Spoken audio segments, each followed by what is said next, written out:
Subscribe कीजिए ध्येय IAS channel को और बेल आइकन को दबाइए लेटेस्ट वीडियो सबसे पहले देखने के लिए।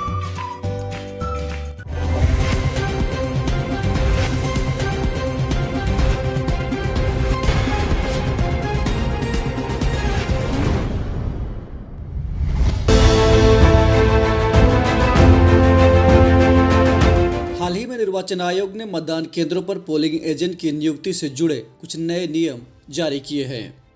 नए नियमों के मुताबिक कोई भी राजनीतिक पार्टी किसी भी मतदान केंद्र पर किसी भी ऐसे व्यक्ति को पोलिंग एजेंट के तौर पर नियुक्त कर सकती है जो उस विधानसभा क्षेत्र का मतदाता हो, जबकि इसके पहले पोलिंग एजेंटों के लिए उसी मतदान केंद्र अथवा पास के मतदान केंद्र का मतदाता होना आवश्यक था। नए नियमों को लेकर कुछ राजनीतिक पार्टियों ने आपत्ति दर्ज कराई है। डीएनएस में आज हम जानेंगे कि आखिर कौन होते हैं पोलिंग एजेंट और साथ ही समझेंगे इनसे जुड़े कुछ अन्य महत्वपूर्ण पहलुओं को भी। दरअसल चुनाव के दौरान किसी भी राजनीतिक पार्टी के प्रत्याशी के लिए यह संभव नहीं होता कि वह व्यक्तिगत तौर पर हर पोलिंग बूथ पर मौजूद हो।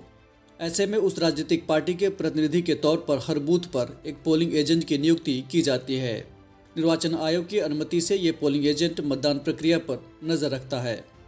चुनाव आयोग के नियमों के मुताबिक पोलिंग एजेंट को ईवीएम या वीवीपैट के जरिए होने वाले चुनाव नियमों और प्रक्रियाओं से परिचित होना चाहिए। साथ ही उस पोलिंग एजेंट को यह भी पता होना चाहिए कि यह मशीनें कैसे काम करती है। इसके लिए निर्वाचन अधिकारी या रिटर्निंग ऑफिसर एक कार्यशाला का आयोजन करता है जिसमें इन एजेंटों को ईवीएम अथवा वीवीपैट की क्रियाविधि समझाई जाती है। पुराने नियमों के मुताबिक पोलिंग एजेंट को जिस मतदान केंद्र पर नियुक्त किया जाता है उसे उस मतदान केंद्र का मतदाता होना जरूरी होता था, या फिर वह पड़ोस के मतदान केंद्रों का भी मतदाता हो सकता था।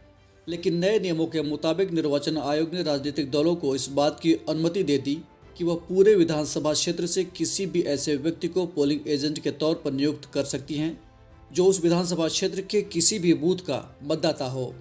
इसका मतलब यह हुआ कि किसी भी विधानसभा क्षेत्र का कोई भी मतदाता उस विधानसभा क्षेत्र के तहत आने वाले किसी भी बूथ का पोलिंग एजेंट नियुक्त हो सकता है। हालांकि चुनाव आयोग के इस नए नियम को लेकर कुछ राजनीतिक दलों ने आपत्ति जताई है।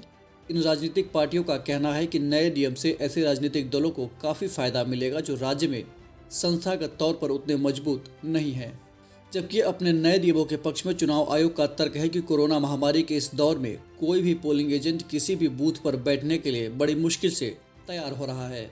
ऐसे में राजनीतिक दलों के लिए कुछ एजेंटों को दूसरे बूथ से लाकर यहां एजेंट के तौर पर नियुक्त करना एक मजबूरी है। चुनाव आयोग का कहना है कि नए नियमों का फायदा सभी राजनीतिक दलों को समान रूप से मिलेगा।